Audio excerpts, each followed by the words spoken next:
Welcome back once again, my people, to the 433 Presser YouTube channel, and welcome back to Have Your Say.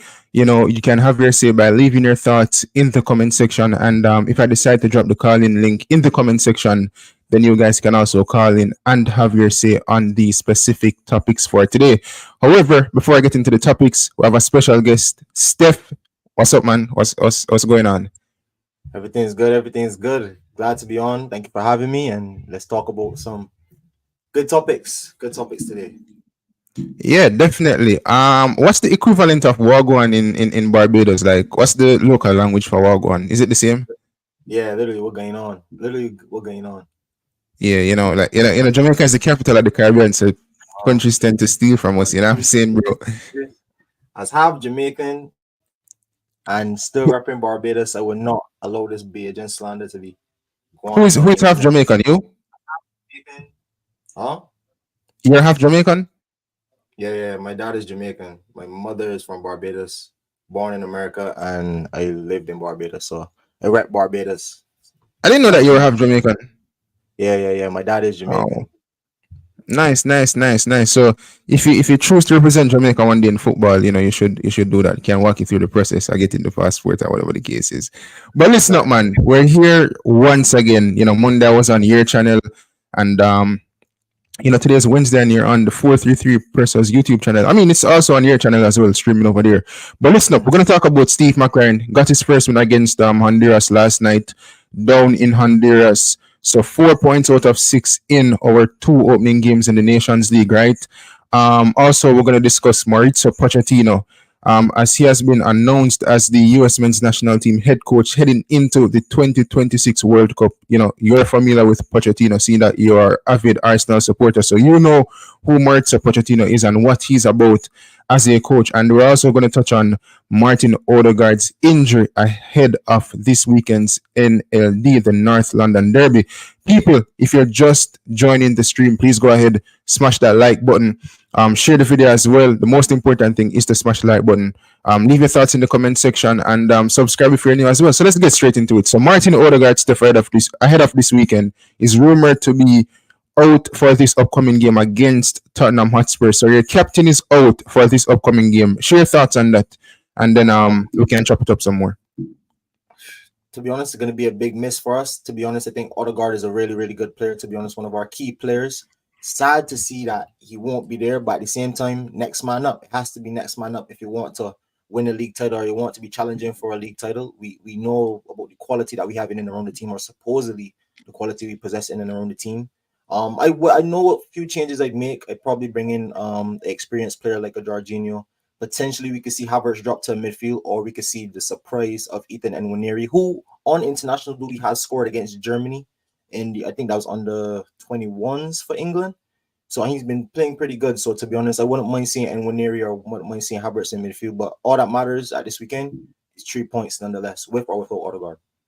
Yeah. Now the report is coming from Sky Sports ahead of this weekend's big clash between Arsenal and Tottenham. Now, we all know that Martin Odegaard, an exceptional midfield player, the captain for this Arsenal team, that they're vying to try to win the Premier League this season, as they've tried on 2 occasions before in which they have failed. So the headline is Arsenal assessing Odegaard as Norway doctor says he could miss up to 3 weeks.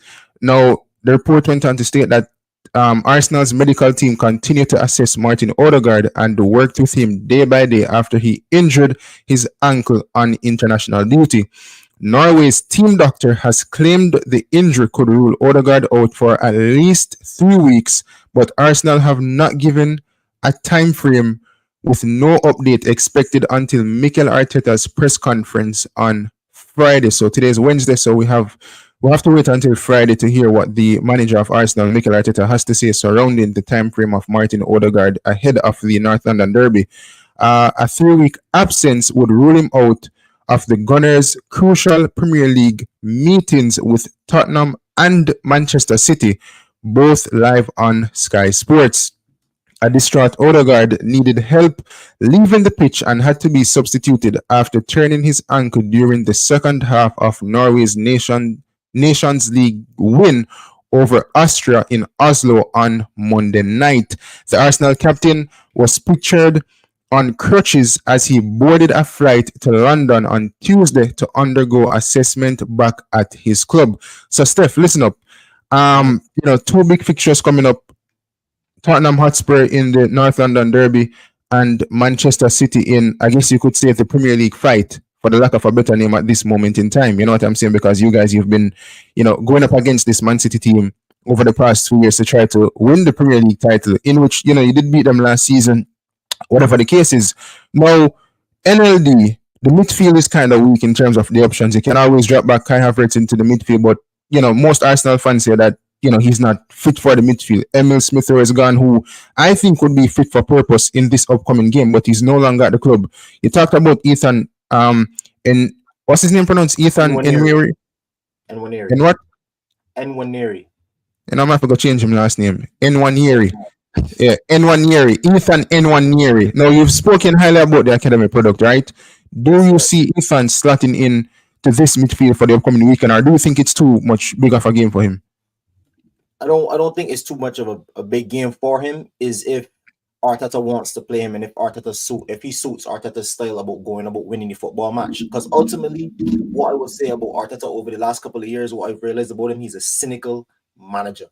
Whatever he wants to get done, and whatever he's willing to do to get 3 points, he will do to get 3 points. And if that means Nwaneri starts as a number 10 with a more settled team behind him and give him the freedom to play, and Nwaneri will play.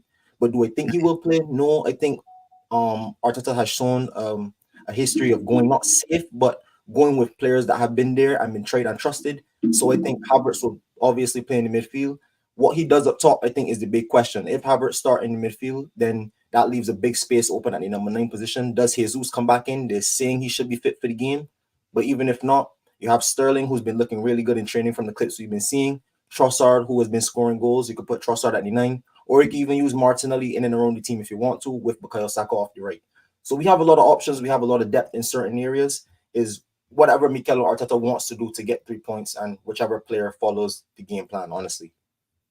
Yeah, and I agree. In terms of the attacking forefront, I think you guys have many options, especially with Raheem Sterling, coming in on a loan. And, we've all seen clips of Sterling in training. He looks sharp. He looks good. Recently got baptized as well. So maybe the Holy Spirit will be with Sterling on that day in terms of, at least if he comes on the pitch, he can finish his chances, because we all know that Sterling, he does score goals, but his finishing is not kind of up to par as you would like. You know what I'm saying? But with the recent baptism, I guess God is blessing Sterling and Arsenal with an upcoming 3 points ahead of this clash with Tottenham Hotspur. But listen, it is what it is surrounding that. I think the midfield is where the headache is for Mikel Arteta in terms of will Kai Havertz drop back into the midfield, or will he play Ethan? But then again, to me, I think it's a big game for Ethan. How do you pronounce his last name again? Nwaneri. So I think it's a big game for Ethan Nwaneri ahead of this clash against Spurs. But then again, sometimes this is how stars are born. Mikel Arteta will have to really trust him and give him that confidence to go out there if he's supposed to play a full 90 minutes, or supposed to start, or whether come off the bench or not. You know what I'm saying? Because he's going to be on the bench more than likely, right? But even if he does play, to be honest, I think the game suits Nwaneri as well. It's going to be an open game. Spurs are going to look to come and attack. And if we do sit back, there's going to be a lot of spaces to Nwaneri to show off his passing range and to show off one of his best qualities, his dribbling and his running with the football. So to be honest, if Nwaneri does play, I think it's a game that still suits his quality and still suits his attributes well. So if he does play, it will not be a surprise to many Arsenal fans around the world, to be honest. Yeah. And it will be played at Tottenham's home as well. So it will definitely be an open game, especially with how Ange Postecoglou tends to play with a high line, etc., and expansive. Now, let's move on. Once again, people, if you're here, we have 20 of you guys. Thank you for the support. Please like the video, share thoughts in the comment section, and subscribe if you're new as well. Now, Jamaica played against Honduras in our second game of the Concacaf Nations League, right? Beating them 2-1. Goals coming from Mikel Antonio, and Honduras fortunately scored an own goal, which gifted Jamaica the lead. And then Honduras went ahead to equalize in what it was a sloppy defensive mistake from the Jamaicans. I wouldn't say it was sloppy, to be honest, but it's just a defensive error and lead them to equalize. However, I think Jamaica played a good game. Unfortunately, you were busy. You didn't get to watch the game. you decided that you're going to watch your fellow Americans draw to New Zealand, the Kiwi people, the Hakka people. You know what I'm saying? But listen, congrats to Steve McClaren. One thing I will say about the Reggae Boys fans after the Cuba game and Honduras, I think they're too critical. I think sometimes you can just play a game, you walk away with the 3 points, and there's nothing to really assess. Not that there's no room for assessment, but sometimes you should just leave happy and go about your business until the next game. You know what I'm saying? But Pastor, my question would be: look at the title. United States fans are entitled. Would you not say Jamaican fans are the ones that are entitled? Entitled in what sense? Entitled to think that you guys could just rock up to anywhere, beat whoever you want, when you want, and think that your players are better than anybody in Concacaf in terms of like you're bringing all these Premier League players, thinking that you're entitled to get to a World Cup, entitled to beat whoever you want, and want to criticize managers. What do you think about the Jamaican fans' entitlement, saying that you're calling the US fans entitled?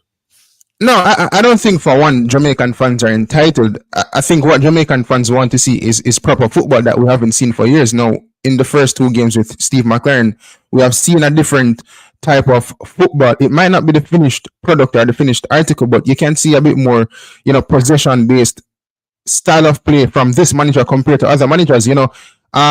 Sometimes you have a small fraction of fans who might fall under the category of being entitled, but I don't think large majority of the Reggae Boys fans are entitled.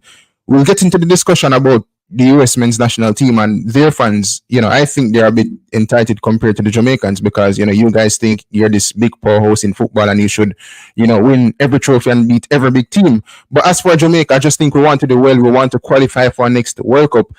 Fortunately, America, they're going to host the World Cup, so they don't have to go through any qualifying rounds. But, Jamaica, we have to do that. We have to go up against the Panamas and the Costa Ricas and all these different types of teams to get to the 2026 World Cup. So I don't think it's entitlement. I just think there's an expectation that we should beat certain teams, especially in a certain fashion. We drew against Cuba, but there was an expectation that we should have beaten Cuba regardless, but we did play well. You know what I'm saying? I'm going to keep all of this in mind. So basically what you're saying is not entitlement, it's ambition. Basically is what you're trying to say. Yeah, Julius. Steph is American, but he did live in Barbados. He did live in Barbados for quite some time. But yeah, you have to give them the American accent. But anyways, no. So yeah, in terms of Jamaican fans, I don't think there's no form of entitlement. I've always thought that we've always had good players over the years, but the coaching, that is what is lacking. The politics in the Jamaica Football Federation, that plays a part as well as to why we failed over numerous amount of years to qualify for our next World Cup. But I think things are a bit more stable now with Steve McClaren and the Federation at this moment in time. And I think we have even more quality players to get us over the line, especially with Canada, Mexico, and the United States already qualifying for the World Cup, seeing that they're host nation. So I'm not saying that Jamaica... I'm going to say we must make it to the 2026 World Cup because it's in our backyard. It's not in Russia. It's not in South Africa. It's not in South Korea. It's not in Japan. You know what I'm saying? It's not in France. So it's basically up the road. If you want to take a boat and head over to the United States, fair enough. I'm not telling anybody to take a boat, but I'm just saying it's literally in our backyard. So there's a huge expectation that we should make it to the 2026 World Cup.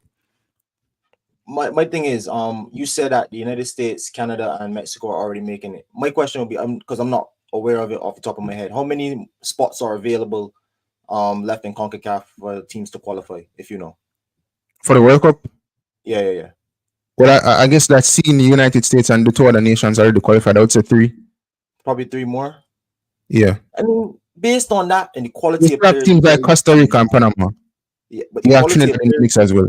The quality of players you guys keep telling me you have, bigging up the Mason Greenwoods and the Reece Nelsons. No, we don't have Mason Greenwood as yet. These are potential players. We don't have him yet. So you cannot talk hypothetically. You have to talk about the present crop of players that we have.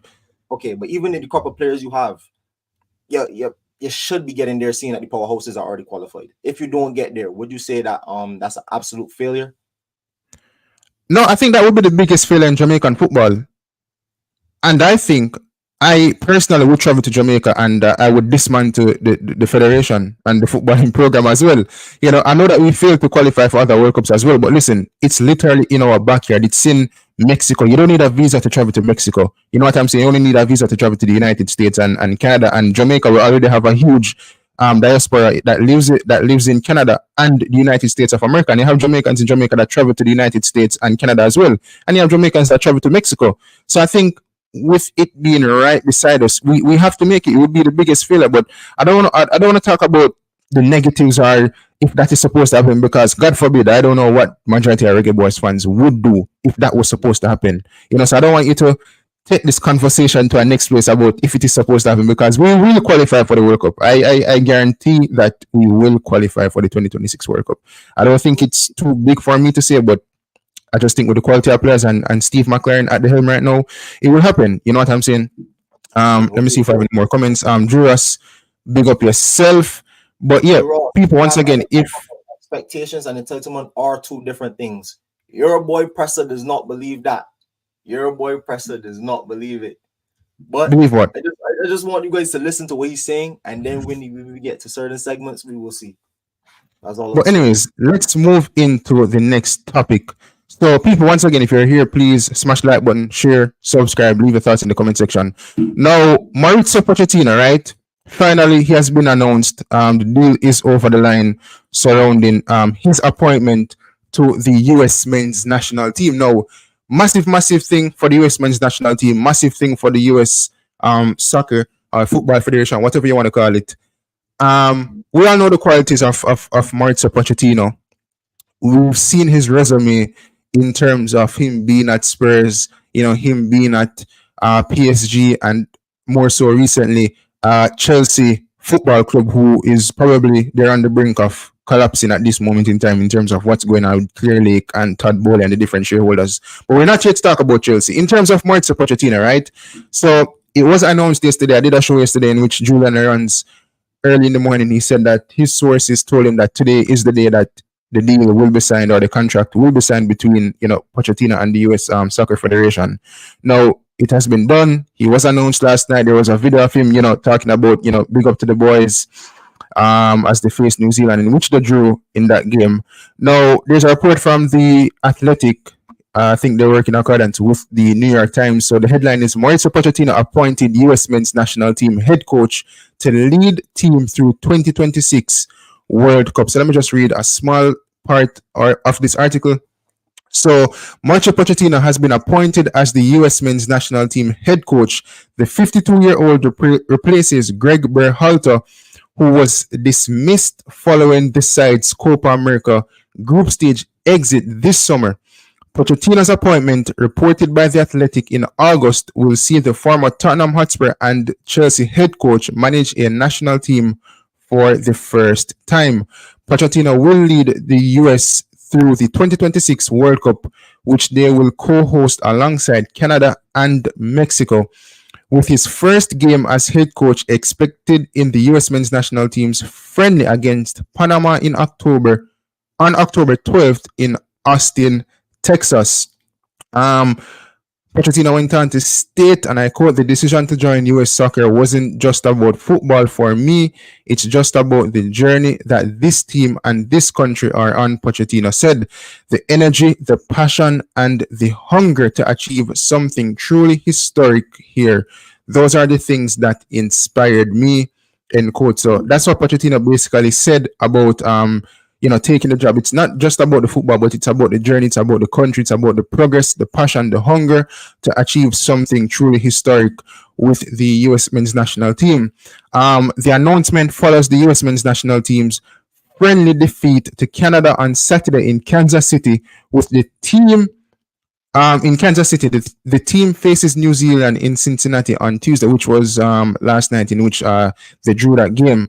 That's basically surrounding the appointment, with Mauricio Pochettino spearheading the US men's national team heading into the 2026 World Cup. Now, Steph, just found out today that you're half Jamaican, so obviously I'm assuming that you'll be supporting Jamaica come 2026 if you qualify. But also, you were born in America. You are an American fan. Thoughts on this appointment surrounding Pochettino being announced as the head coach ahead of 2026 World Cup? Being an Arsenal fan, right? I start off by saying this. Being an Arsenal fan, I've never in my life liked Pochettino.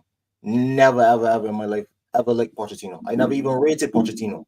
But when you're comparing him to a man like Berhalter, what I would say, it should be an upgrade.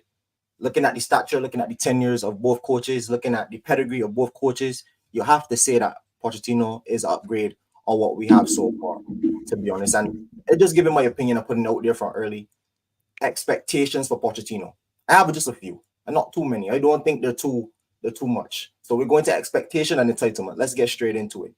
The expectation for me with Pochettino would be you come in, you continuing to build on what Greg Berhalter has already laid down. When I say that, what do I mean? I mean in terms of like dominating Concacaf. We won 3 straight Nations Leagues. We won a Gold Cup with B and C teams, and we're going out there and proving that we're one of the best teams in Concacaf, or continuously to show that. The Copa America that just went was, to me, to be honest, the nail in the coffin for Greg Berhalter. I want to see the team come in and be consistent in terms of beating teams that we should beat in CONCACAF and give us results in the big games when we need them to get out of the group. Because going out of the group at the Copa America was, to be honest, a travesty. It should not have happened. By hook or by crook, I don't care. You could talk about the red card. I think it was against Panama. You could talk about that game. You could talk about it. But at the same time, we were 1-0 up. If we had a coach and a competent staff and players that are on their day were good enough, we should have seen out that result with 10 men or not. With 10 men or not, we should have. And let alone at least the draw. We lost the game. So listen, all I want Pochettino to do, sustain what we already have, and then World Cup is what we really brought him in for. The World Cup is when we will really put Pochettino to the test. The last 3 World Cups, or 3 World Cups I've been alive to see. I've seen us got to 3 different round of 16s. In 2010, when I first started watching football, in 2014, and in 2022, recently with Greg Berhalter as the coach. Pochettino, for me, the expectation would be to come in, take us to obviously you're already going to be at the World Cup, get out of the group, and then once they get out of the group, potentially just win 1 knockout game and get us to a quarterfinal. That's all I'm asking. I don't think that's too much of an expectation when I've seen us in 4 different generations get to around the 16 and be 1 win shy of getting to a World Cup quarterfinal. I don't think that's too much to ask. Now, listen, how did we get to this point in terms of Mauricio Pochettino being appointed as the head coach? Let me tell you guys how the United States got to this point in terms of Pochettino becoming the head coach of the US men's national team. Yeah, it's red. There you go. It's taking away the yellow, giving a red card. So we couldn't hear it over the public address, but we could actually hear him from where we're standing. Now, listen up, people.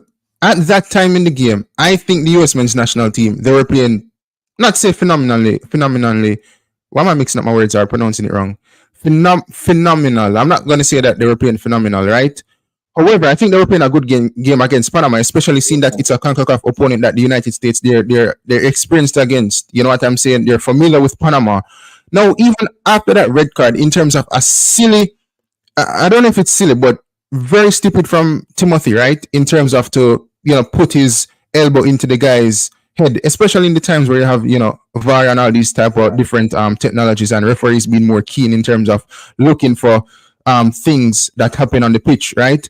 Now, I think he threw away that game for the US men's national team in terms of the whole Copa America campaign, because even after that red card, the United States in the second half, they played even good on the counter-attack and they probably should have scored. Pulisic and these guys, they tried their best. Eventually, Panama got that go-ahead goal to get the 3 points and to beat the US men's national team. Now, heading into the game against Uruguay, don't you think there was a big sense of entitlement in terms of you beating Uruguay? No, it wasn't a big sense of entitlement. Is that you put yourself in a position that you shouldn't have been in. And no, but Greg Berhalter did not put the US men's national team in that position against Panama. It was a dumb, whatever you want to call it, from Timothy Weah in terms of getting that red card, which it hampered and it crippled the US men's national team in the Copa America campaign. If you had 3 points in that game, you would have been 6 points with you guys advancing to the next round of the Copa America. You're jumping forward the whole game. Timothy Weah got a red card and it was love all. It was still 0-0. In that game, we got a red card. But the US, I'm saying they were playing good. I believe they would have beaten Panama if they didn't get the red card. We went 1-0 up in the Panamanian game before we even move on to Uruguay. We were 1-0 up in the game against Panama. Do you think a manager that's supposed to be guiding a team that's supposed to be so much better than Panama, do you think, even down to 10 men, we should have lost that game? For example, we didn't concede. But you're at a disadvantage. You are at a huge disadvantage. You're playing against a Panama team You're playing against a Panama team who they're a good team in Concacaf, right? You're also playing against a team that they have one man up over you. So you guys are at a disadvantage. So what do you want to do? Just sit back and play football and then get the 4 points? Presser, have you not seen teams go down to 10 men and win games? Yes, but have you not seen it? You have seen it, but Panama is not a dumb team. That's what I'm saying. Presser, the same way the wing get the red card at Laval, and we got a goal to give ourselves something to hang on to. You can't lose. I don't care what. If it was Pochettino in the same position, I'd be saying the same thing about Pochettino. I'd be saying the same thing about any other manager we claim to be any of some kind of level. When you're at that level and you have players who've been playing at Chelsea who won a Champions League, you play at players that play for Milan, Juventus in England, all types of teams. I'm not talking about players that we pick up on the side of the street or playing in all kinds of levels. I'm talking about players that play in Europeans' top 5 leagues that have been there and played football at the highest level with a manager who's been around and experienced and carrying a team to a World Cup. Pastor, you mean to tell me I can't expect him, before we even move on to the Uruguay game, I can't expect him to see out at least a draw? At least a draw against Panama, respectfully? Do you think that's entitlement, or do you think that shit is a fair expectation? No, that in itself is not entitlement. But what I'm saying, you guys need to accept that you were playing at a disadvantage. More than likely, the probability is that when there's a team playing with one extra player over the opposition or the opponent that's playing with one less man, then that team is at an advantage, especially when the USMNT national team is coming out all guns blazing in the second half to try to get the 3 points. Because if they got the 3 points, then they would have advanced to the next round. Mm-hmm. But, okay, fine. You know what? Have it with the Panama game. Uruguay. What was the expectation heading into the game against Uruguay? The Uruguay game, for me, I didn't have any expectations. What I wanted as a fan, I wanted us to win because I wanted to get through the group. And to be honest, going into the game, I have all this stuff on my channel. I said it. I think we can get out of this group. I thought we were a dark horse going into the tournament. I had us as a dark horse to potentially make a pretty good run. We saw Canada get to the semis. I thought that would have been us. So listen to this. Let me tell you what I will tell you. We go into the Uruguay game. We know we're at a disadvantage. Uruguay have top talents all around the pitch. Ugarte, Valverde, you have Suarez, you have Nunes, you have all types of players. I could go on forever about Uruguay, right? We go into that game. We're 0-0. In the second half, it's 0-0. He in the middle of a set piece. Greg Berhalter is telling players about a game that we have no control over in the Panama game. I can't remember who was the bottom place team in that group, but Panama went 1-0 down. And he's telling players on the pitch about a game that we totally have no control over. And what happens from the same set piece? We concede a goal because the manager is passing on irrelevant information to players that don't need it. Focus from a set piece and you get rid of it, and then you talk about game management. But still, poor game management, poor decisions, and poor critical times up thing cost Greg Berhalter his job across his whole tenure. And it's not just the Copa America. You can go back and further back. There's been times where Greg Berhalter has had decisions to make, and he has not made them, and it's not been good enough. No, I'm not saying that Greg Berhalter should be we should be winning the World Cup or we should be winning the Copa America. I'm not saying these expectations, but I'm saying to get out of that group, I think that was the biggest thing on his head. But across his tenure, there have been things that we've not really seen from Greg Berhalter in terms of playing consistent and good. Let me just interject quickly. You've won 3 Nations League and a Gold Cup, right? Yes. So in recent times, you have dominated the Concacaf region. You know, Mexico is no longer, I mean, they're relevant by name, but they're not up to the Mexico that we know, right? Now, you guys have dominated Concacaf. Surely that should be acceptable. Now, what else is out there for you guys to dominate? What else is out there based on the talent levels that you guys possess that you think you should be doing good in? You know, you look at the recent 2022 World Cup in which you guys advanced to the round of 16. You faced up against England. That was always going to be a difficult game. I think you guys played a good game, but overall, England with better quality players, they got the best of the USMNT national team. And, you know, before you even get into anything further, let me just pull up something on screen in terms of the US in the World Cup since the existence and, you know, them qualifying. And I can go as far back to 1930, the initial stage of the World Cup in which Uruguay won. The United States, they finished third. I think they went to the semifinal in this one. Now, after that, 1934, I should say, round of 16, 1950 group stage, 1938, you guys withdrew. Now, from 1954 to 1986, you guys did not qualify at that point.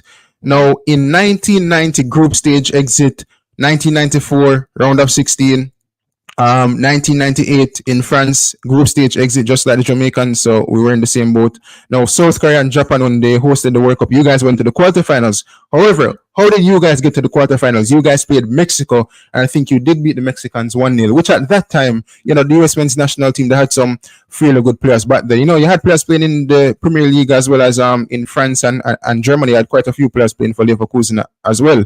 At that stage, you know, not that you should have expected to beat the Mexicans, but it's a neighbor, so there's a huge rivalry, so the game can go in any direction. So you guys faced up against the Mexicans in the round of 16, which is a favorable draw for any CONCACAF team. If Jamaica was supposed to make it to the group stage in the World Cup, and you ask me like, who do you want to face up in the round of 16? I mean, give me my next CONCACAF team. If not, give me Madagascar if they're in the World Cup, because I know that shit, they ain't good, but at least they make it up the group stage. But still, give me Madagascar if they're in the World Cup.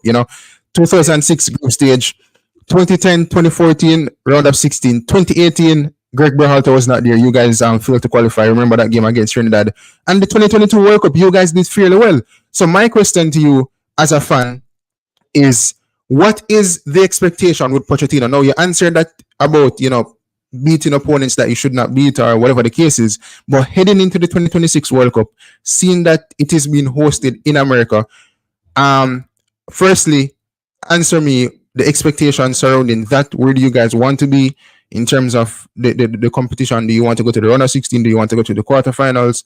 And also, I just want to point out, people, in terms of my opinion on Mauricio Pochettino being appointed as the head coach of the US men's national team, I think he's a good coach. But, Pochettino has some question marks surrounding him as a coach, in terms of Pochettino really and truly has never been the coach to beat the big teams, even at the club level. Not saying he didn't beat big teams, but when it truly mattered, Pochettino also failed in those instances. So go ahead, no, Steph. Oh yeah. What I would say is, let me start off by saying this. Going into this tournament, what do we expect? I would like us to get to a quarterfinal. Now, I know football plays on the pitch ultimately, and the group stages haven't been drawn yet, so we don't know who's in the group. You never know. But I will say this. I watched a United States men's national team that people will say isn't even the most talented. In 2014, played the World Cup winners in Germany. We played Portugal with prime Cristiano Ronaldo, and we played Ghana, the team in the previous World Cup that knocked us out in the round of 16. And we got through out of that group. Then we went on to lose the prime Belgium in 2014.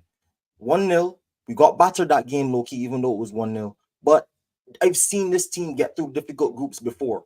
So I will say my expectation would be to at least get to another round of 16. And a successful Pochettino would be to get to a quarterfinals, which is just beating one team. What I would say about Greg Berhalter and the previous coaches that went before him: Jurgen Klinsmann got to a round of 16. Bruce Arena got to a round of 16. Greg Berhalter, like I said, got to a round of 16. These are three different managers. Would you say that Pochettino is better than all three of those managers? Because I would say that. I would say that Pochettino is better than all three of those managers based on like reputation and tenure in terms of like. I mean, it depends on how you judge Pochettino. I think he's a good coach. I think he's a good coach. I think he develops players. In terms of being a manager, I think he has failed in that aspect. But anything different, we'll see how he approaches the national team game, or we'll see what happens with the national team level, because that's a whole different level from club football, getting to work with the players a little bit less, implementing his style of play, and dealing with players. It's a whole different change. But I'll reserve to say that Pochettino should be a better manager than those other managers I named. So if those managers could get us out of certain groups and get us into round of 16, my expectation will only be for him to at least get us there one more time, because his team 2 years ago just did it. Get us there one more time, and a successful Pochettino would be beating someone that you're not expected to beat. If we had a Pochettino in there against Uruguay, that game was, like I said, 0-0 for a long, long period of time. Yes, the United States, we didn't create too much. Uruguay really bossed the game in terms of possession, but to start that game early, we had our chances. Uruguay were nervous to play against us because we came out on the front foot looking to get something done. There's a fight and there's a hunger within the team building. If Pochettino could harness that and get us to beat somebody, I would think Pochettino is a success. Now, I'm not saying he should win the World Cup, but if he could get us to a round of 16 and win one game and get us to a quarters, I'll call it a success. Let me just put up something on screen in terms of the current players that you guys have or the players that you guys brought to the recent Copa America. Now you talk about beating Uruguay and some of these big teams, but when you look at the talent level that the United or the US men's national team that they have at the disposal, I mean, don't you think like you guys are thinking too far ahead in terms of you should be one of these big teams? I mean, I'm not saying that the US men's national team they have like bad players, but if you look at these players compared to the likes of England, Portugal, Spain, Germany, I mean, you guys are so far off. Do you think Pochettino can give that extra edge to get this team over the line against one of those big teams if they're supposed to face them in the round of 16? But that's what I'm saying. The players you're calling average, I mean, the United States haven't really developed any. Now I'm saying they're average against the big boys. They're average against the bigger teams. At the same time, we haven't really been. I mean, again, a few one-off games here and there, we've been blown away. But just recently against Brazil, we picked up a result against Brazil. Now people will say, "Oh, that's a Brazil that's not good," but at the same time, it's still a world powerhouse in Brazil. That has literal world-class players littered across the team compared to this team we're talking about. And we got a result against Brazil. I think football, like I said, plays on the pitch. If Pochettino could come in and be a better manager than what we had before and implement the styles we had before, we have the quality there. We have players that have played at the top level too. So at the same time, we could look at names and they might not be the most glamorous names. I still think there's something and enough there that we went to three round of 16s, like I said, in my lifetime. You can't just take us back there one more time and win one more game. If not, then is Pochettino even a success? Well, what would be even? No, you see that's what I'm saying. Is like, okay, for example, right?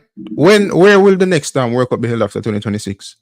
I'm not sure. I think, as far as I know, the only person that put in a bid is Saudi Arabia. Isn't it with right? Like Spain and some of these other countries?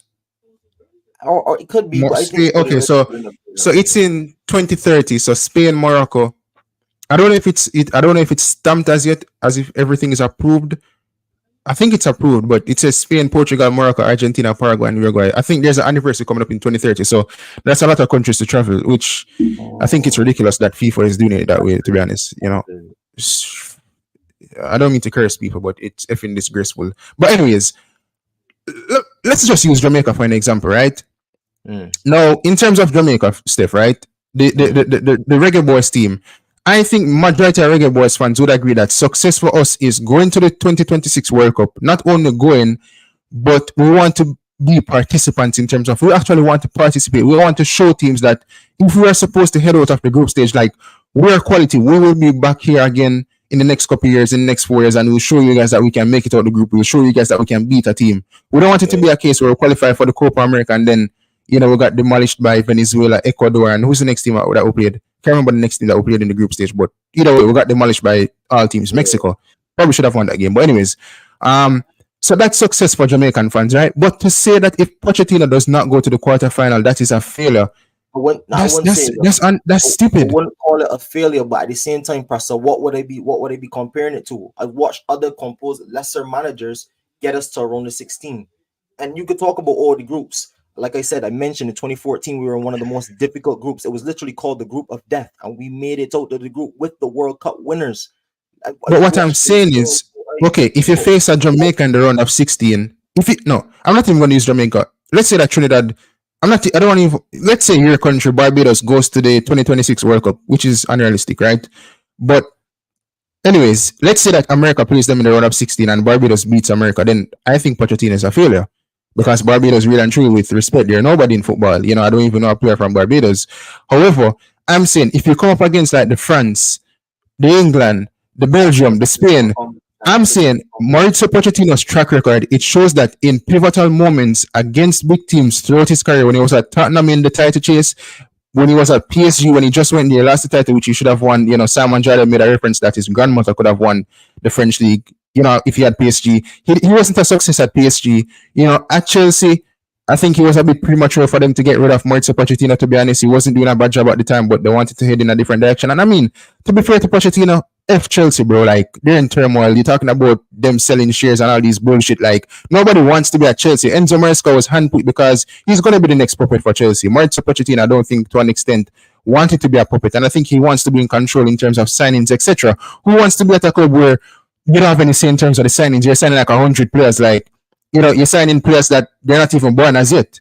Obviously, I'm being a bit like exaggerating stuff, but I'm saying I think losing to a Barbados in the round of 16 would be a failure. But if you go up against the big poor horses where Pochettino has a track record of not getting across or not getting past big teams, I don't think it would be a failure. I mean, I think failure would stem from the expectations that the US fans place on managers.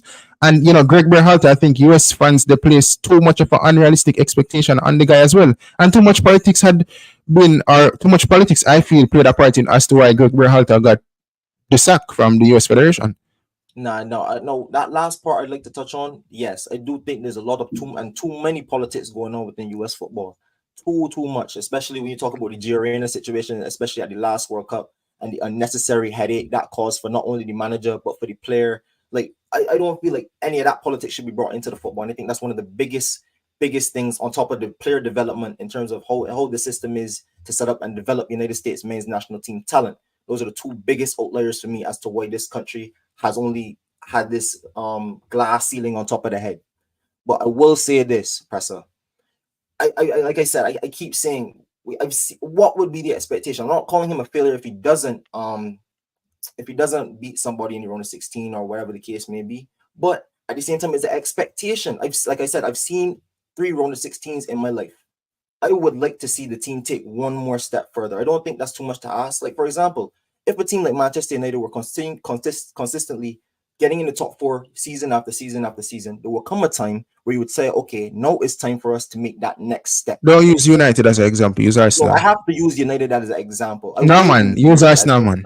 No. I'm using Manchester United, man, because you want it in the mud now. Somehow you got to feel this pain.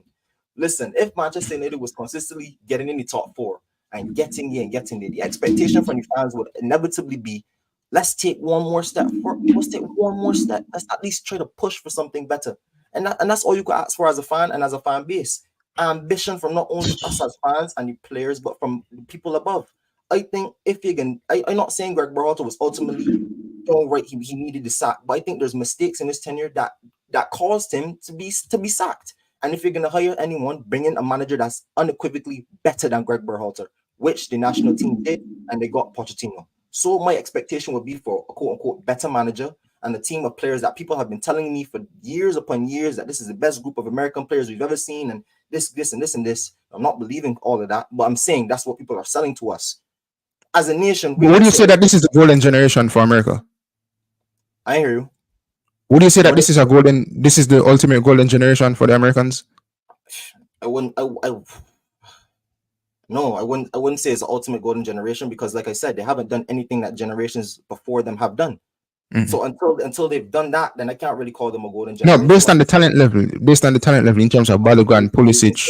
We have players that have played at a higher level, and we have more players that have played at a higher level. We can say that, but at the same time, it matters what you do in the team and what the team does. At the end of the day, it doesn't matter where you play; it matters what you do. Like I said, expectation would be if all these players are playing in Europe's top 5 leagues. We've had MLS players on the team before, and we went to World Cup round of 16s. If we have players that play in all different levels of Europe, playing consistently, whether that be at good teams or not, but they're playing in Europe, they're getting that time, they're getting those minutes, they're understanding. They're working under a manager who's playing like let me just put a quick pause. People, I'm quite disappointed. I'm grateful for the support. 53 of you guys here watching the live stream, but only 10 likes, people. Please get it up to 50 likes. I would greatly appreciate it. As I said, I'm thankful for the continuous support. We have Steph people, American born, lived in Barbados for quite some time. So that's he's come by the Bayesian accent. Also have Jamaican as well, and have almost every other country. But anyways, people, 10 likes, come on, people. 50 likes, 40 likes, 40 likes. I would appreciate that, people. So let me just, before we proceed, people, let me just see if the likes can go up a bit.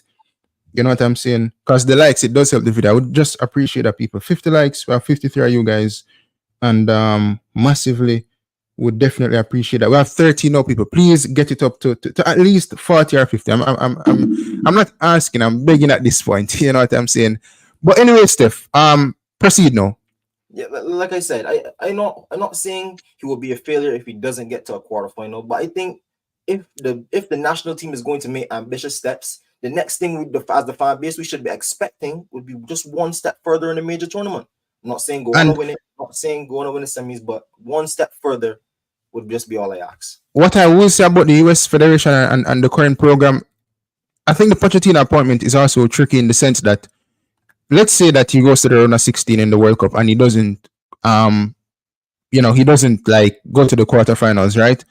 I think Pochettino is up for leaving the US Federation because he's still, I'm not going to say he's like an elite manager or he's a top manager, but I think clubs will still be calling for Pochettino because he's continuously being linked with the Uniteds of the world, the Bayern Munich, the Barcelona, and all these different types of clubs. Barcelona, they're not like fixed as yet in terms of, we don't know if they're stable at this point. So you may not know, like maybe down the road United comes calling again, maybe down the road Barcelona comes calling, maybe down the road Real Madrid comes calling. We know that Ancelotti is going to leave at some point in time. Although they probably find this replacement. You know how Madrid operates already. They don't tend to go for like the biggest names in football. They just like find a person and they win trophies because they have like a good manager that's good enough and also talented players. You know what I'm saying? So he's also up for grabs in the future as well, based on the talent level that Pochettino is. Plus, he's not old; he's young. He's like, I don't think Pochettino is even in his like 50s. If he is in his 50s, he's probably like early 50s. Yeah. Which is young for a manager. So that's one question mark surrounding the appointment of Pochettino. I mean, with Steve McClaren, I don't expect any big clubs to be calling. But before we end, right? I want to get the likes up. So hopefully, you're smashing the like. Hopefully, you're smashing the like button, guys. Let's place a bet, or let's see if we can place a bet. You think that if Jamaica qualifies for the 2026 World Cup, we'll go further ahead compared to the US men's national team? Greenwood, Reece Nelson, Omar Hutchinson. If we get those players, Greenwood is a definite. We'll get Greenwood. Wait. So what the question was, if Jamaica national team will go further than the US at the next World Cup? If we qualify, we have to qualify first. Then that's the bet you want to make. You sure you want to make that bet? I gotta ask you. I don't care to make that bet. No, let's see if we can make that bet. People, 17 likes. We can do better than that, people. When you qualify. 1 second, Steph.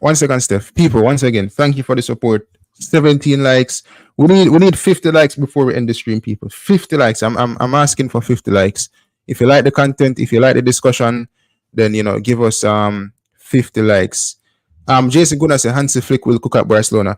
Yeah, I believe Hansi Flick is a good appointment, but I'm just saying, Jason, like they're not stable as yet, so yeah, I don't want to like jump the gun overall, but I know that he's probably the right appointment at this moment in time, especially with Almodir and Lamine Yamal. I think Barcelona eventually need a striker down the line, but there's still some uncertainty there. Not around the coach that is appointed now, but just around the club itself, because you never know what's going on with Barcelona. 1 minute is something else. 1 minute is something else. Maybe I'll see them sell Lamine Yamal further down the line, which I don't think will happen, but I'm just saying if they don't fix up. But 17 likes, people, that's not going to cut it. Just get us to 50 before the live stream ends. Go ahead, no, Steph. Oh yeah, like I said, I just think we have ambition. We as a fan base, we're looking forward to the potential future, and it's just like to be honest, when Ten Hag first came in, or when Arteta or when certain other players come in, you just want something fresh. You want something to look forward to. You know what I mean? That's all I think us fans want. I don't. No, the bet. You're not placing the bet. Oh, and the bet, of course, you can make that bet, but you got to qualify first. I can't make a bet with a team that not. All right, so when we qualify, we'll do our next live stream and then we'll make the bet. 1,000%, I'll be there. So finishing thoughts before we finish. Overall, for me, Pochettino, I did well before because as an Arsenal fan, I did not rate Pochettino. But do I think he will be good for the United States men's national team? Hopefully, he should be an upgrade on what we've had in previous years. In terms of his reputation, in terms of the world game, he should come in, give us hopefully some boost in terms of playing better football, being a bit more clinical. Like I said, all the expectations I have for Pochettino as a manager with this team is sustain what we have been doing for the last couple of years, which is winning Nations Leagues consistently, winning Gold Cups consistently, and then from there transition and give us something to be positive about at the World Cup we're hosting. Because you don't want to get embarrassed at the World Cup. Imagine if the US go to the World Cup and get grouped. That's embarrassing. It's embarrassing. So, you know what I mean? It's just coming and showing yourself. Yeah, and to finish up, people, Jason Guna, if you're still on the live, I know that you're an Arsenal fan. People, I would appreciate if you head over to the YouTube channel of Steph Gunners Street. Have to point out logos made by me, you know what I'm saying? So big up myself for that. But he's an Arsenal fan, people. He does, interviews after games at different respective pubs. I guess I don't think they use pubs in America. I mean, they do, but bars or whatever the case is. Yeah, pubs, sports bars. So yeah, can head over to Big Steph's channel. Well, not Big Steph. It was formerly known as Big Steph. But Gunner Street and subscribe. Any Arsenal fan over here, or United fan, or US fan as well. But this is the end of it, people. A new segment called Have Your Say. I think we went for like an hour, which is good. Normally I want to keep it at 30, 40 minutes, keep the engagement going, so that people can watch about the shows, whatever the case is. Once again, people, before we end, let me just check the likes. Even if we don't get the 50 likes or 40, I think 20 likes would be good. You have to start from somewhere. So we have 17 now. So hopefully people them can smash the like button some more. Once again, people, big up on yourself. Thanks for coming out. Thanks for showing up. Thanks for supporting the live stream. Until next time, people, big up on yourself. Jamaica plays in October again, I think against Nicaragua. And you guys play against Panama. So yeah, may the best manager win. Big up yourself, Steve McClaren. Anyway, day in our world. And yeah. Until next time, people, stay safe, have a good day, and have a productive rest of the week.